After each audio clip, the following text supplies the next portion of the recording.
Hey everyone, this is Tiffany with Healthy Passions. I wanted to come back with a video of story time that the Most High asked me to share about a trip to Louisiana me and my family and friends took about maybe 2 years back. That had a lot of spiritual activity going on the trip. The Most High asked me to share it so that you can see what spiritual warfare is like in real time. So I wanted to kind of give you some background on the trip. My son wanted to go for his graduation, so we went with my two sons, myself, my best friend, and then my oldest boy's best friend. So it was 5 of us total. And we drove and we had an amazing time. We loved it out there. It was kind of great. But I just wanted to kind of share some things that happened during the trip. So out of the 4 of us were chosen ones. So it was me, my two sons, and my best friend. We're all chosen ones. And we went to the French Quarter, and we had been there mostly all day, and it had started to become night, and the energy changed drastically from day to night. And you could see the people coming out more, people were drinking, ready to party more, and things like that. So the energy changed, and if you're a sensitive person, you can actually feel the energy off the land. Like it was so much intense energy in that one area. So as we were at the French Quarters, a gentleman walks up to us and he goes to my best friend and he goes, "Hey, I like your shoes." And I immediately remembered something. Backstory. When I was planning the trip a year before, I remember seeing a YouTube video about tourism in Louisiana. And one of the guys was telling us that if someone in Louisiana says, "Hey, nice shoes," they're trying to rob you. They're using you, they're marking you for robbery. And I remembered it instantly. And so I kind of stared at the guy that was talking to us, and I looked at my best friend and I said, "Hey, remember that video I sent you about a year back about when someone says nice shoes in Louisiana?" And he instantly remembered. He was like, "Oh shoot, oh man," because at first he was friendly, just talking. You know, you gotta understand my best friend's personality. He talks to everybody. He is so friendly. But in this case, it was danger, and he instantly remembered what I was talking about. So then he got really defensive. He was like, "Oh shoot, no, wait, this is something else." And my oldest boy, Malik, who didn't see the video, he didn't know anything about what we were talking about, but he can sense danger. I could see him balling up his fist ready to punch dude out, right? And I had to grab my son's hand and make sure that he did not just punch this guy, because I didn't know if he was alone. I didn't know what the situation, I didn't know if he had a gun or anything like that. So I didn't want him to make the situation worse by just knocking this dude out, right? So I grabbed his hand to stop him from punching the guy. And as I was grabbing my son's hand, I told the guy, "Look at me in my eyes." And so he looked at me, and we looked at each other for less than a minute, but we looked at each other long enough. And as we were looking into each other's eyes, I could see the demon inside of him. And as he looked in my eyes, he could see the light inside of me. And at this point, it wasn't two humans looking at each other. We were looking at each other's spirits. And so as he was looking at me, I was actually speaking to him telepathically. And I was telling him, "Dude, it's 4 chosen ones here. You're outnumbered. You might want to stand down." I'm a very powerful light worker, and I don't think you want these kind of problems. So dude that walked up to us to rob us kind of backed down, and then he just started having a conversation with us. He understood exactly what I was saying to him telepathically. So I was just talking to the gentleman, and he starts to explain, "Well, it's not always like that. All the locals are not like that. Times are hard." And he started kind of explaining why he does what he does. And I'm cool with all that, but you're not gonna hurt my family. That's all I got to say about it. So as we were talking, he was letting me know that he was a Muslim and that he fell on hard times, and that's why he kind of does that. So he didn't want me to judge him. Now, the reason why I point that out is chosen ones, our energy comes across as judgment or karmic energy. We are like judges. And whether we know it or not, it happens naturally. So he said, so please, his words were, please don't judge me. Right? And honestly, that was the human side of him talking. But on the flip side, that was the demon also asking me not to cast him out, basically. At that time, we weren't there for that, so I didn't necessarily cast it out, but I did talk to the human man once he came back forth. And as he was talking, me and him mainly were holding the conversation. My best friend didn't say anything, and my children didn't say anything, and the young man that was with us didn't say anything. It was just me and the guy talking, and I was going back and forth with him, and I was just, showing him compassion, but also very cautious and letting him know that he could get jumped, because despite what people believe, real followers of the Most High, real chosen ones, we about that life. We are about that life. We can get real ghetto on you. Like, you might get these holy hands put on you, okay? Because we might stump you out. So we don't play no games. However, it was just an opportunity and a teaching moment the Most High had. And I know the Most High had our backs. So as we were talking and having a conversation, I noticed that my best friend, who was on the left of me, kind of got closer, like, just to make sure nothing went down. And then the boys kind of got closer just to kind of make sure, because I was the one doing the talking. And I was the only woman in the group. So it was kind of more of like a protective mode at this point. As we were talking, another gentleman walks past with another guy. He was like, man, you got your hands full with that one. And he walked by. And the Most High instantly told me that was his partner. And the demon that was in the guy in front of me was stronger than the demon in the other guy. And he was just kind of like, hey, are we going to do this or what? Basically, they were having a conversation within a conversation, but the Most High, the Holy Spirit, was right there telling us everything. Like, I knew exactly what was up. I think all of us knew, like, hey, they were with each other. And he kind of started laughing, and he kept continuing the conversation with me.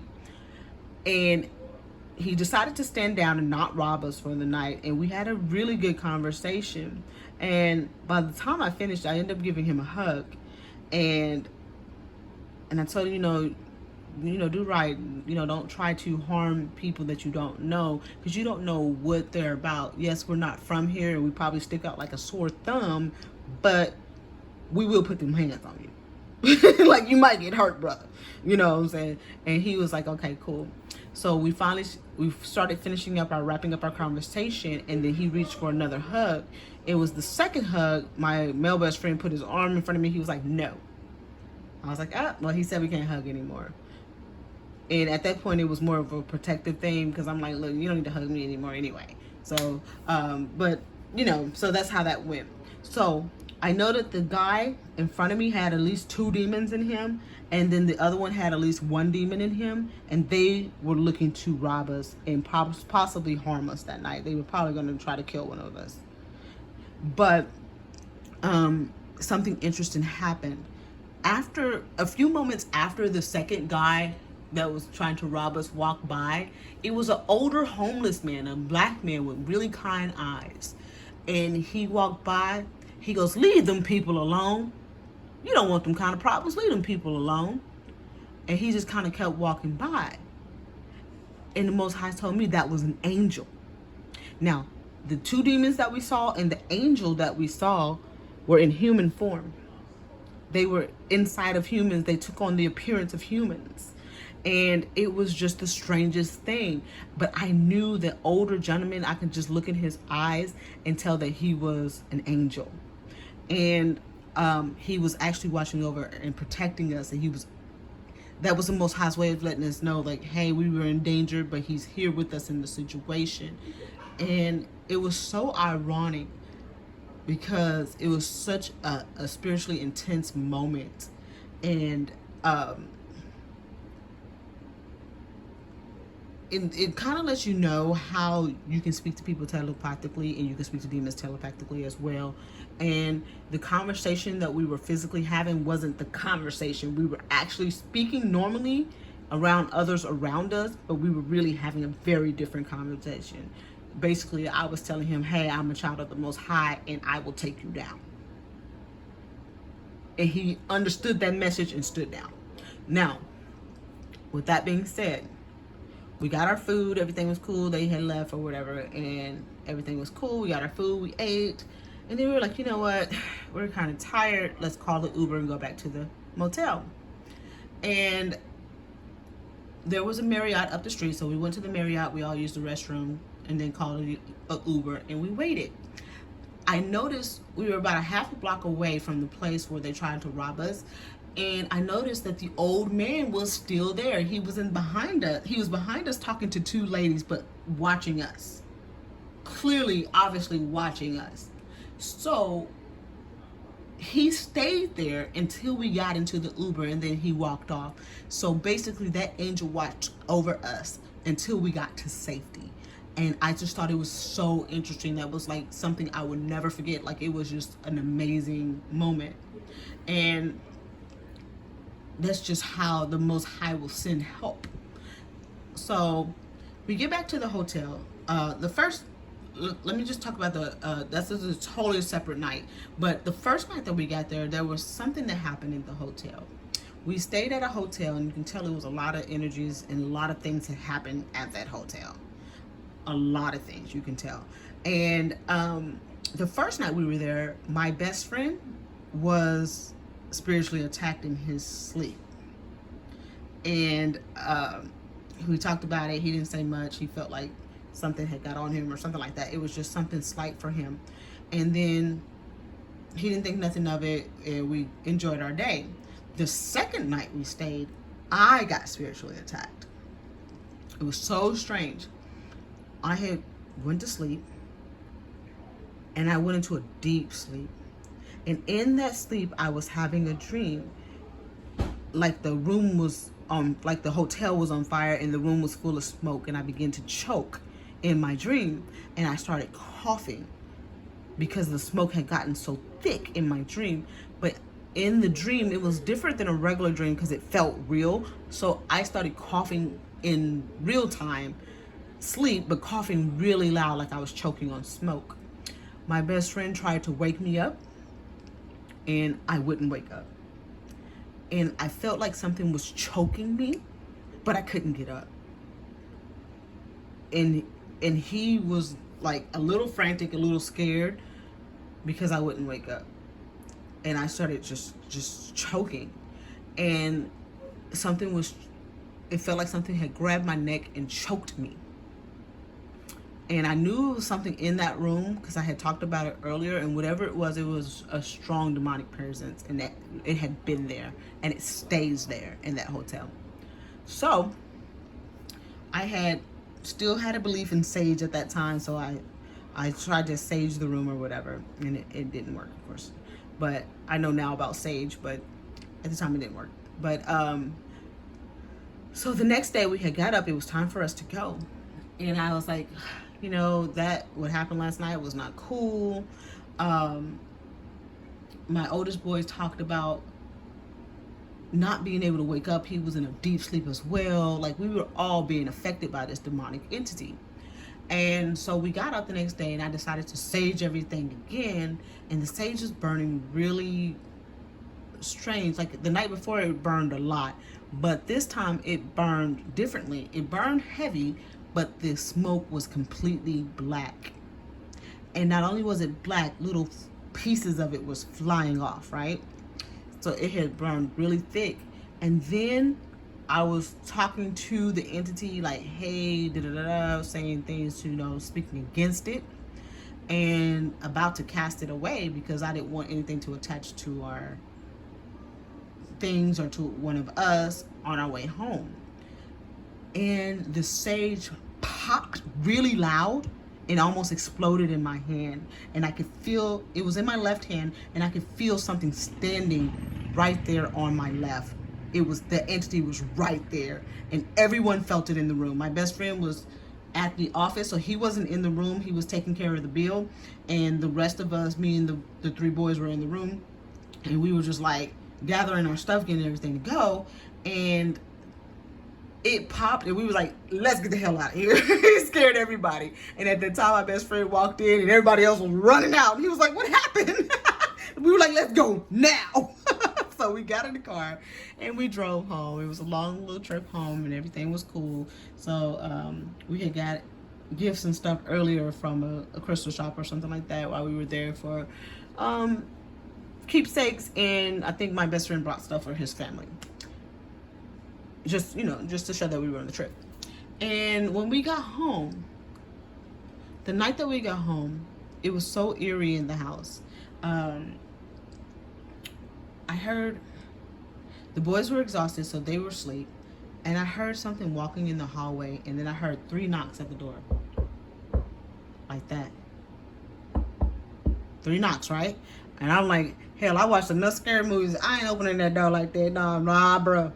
Nah, I ain't gonna be able to do it. So I got up immediately and I began to cast out anything that was in the house. I began to pray. And I even pulled out some holy oil. I'm not supposed to play with this thing, okay? And turns out that one of the items that we had bought at one of those stores had something attached to it, and it had came into our home. So that's why we warn people when you buy things, you know, to pray over them and cast things out of them, because people attach demonic entities to items. And so I figured out it was there. I prayed over the boys. I put holy oil on them, and we got that thing up out of here. They probably thought I was crazy, but I was a praying warrior that night, and we got it up out of here. But that was the most spiritual trip that I have taken in a while, and the things that were happening there were so strange, and all of the chosen ones felt it. All of us kind of knew. We all got different information, and we were just really alert. And I believe at that time, for all of us, our spiritual gifts were kind of opening up more at that time anyway. And so it was just a very strange experience. Now, we love Louisiana. We'll probably go back, but we also have a very clear understanding of what's there in that area. And Louisiana is not the only place like that. It's places like that just right here in Texas and anywhere else you go. So it's not just in one area. Louisiana is just known for it, but it's in every city, every state, every country. So once we returned, it was at that point the Most High began to train me in spiritual warfare. He began to train me on what to do and how to battle demons, and that's when my training began on how to cast out demons and how to deal with demonic entities. And I've been training for almost a year now, and it has been amazing. It's like one-on-one. I've been kind of closed off. If you notice, a lot of people haven't seen me. I haven't been out to a lot of outings and things like that. It's because I've been in training. That training is coming to an end, so you'll probably hear from me more and see me more out now. But the Most High definitely got me good and trained, and that's when it started. But he had to show me that these things were real, so that there was no doubt about it, and that he showed me what to do. And I just wanted to kind of throw that out there to show you what it's like being a chosen one in real time, or just a spiritual person in general, a sensitive person, an empathetic person, whatever you want to call it. But the spiritual realm is real. I believe it's more real than the physical. But these things happen, and you have to get into scripture and learn how to deal with those things. I've learned so much since that trip, and the Most High doesn't give us a spirit of fear. So I've learned not to fear. I just learned how to deal with and to walk into authority, like walk in authority on the land. Now that I understand how the spiritual contracts and things work, I don't fear it. I just handle it. And I just kind of wanted to put that out there because the Most High wanted me to share that story about the trip.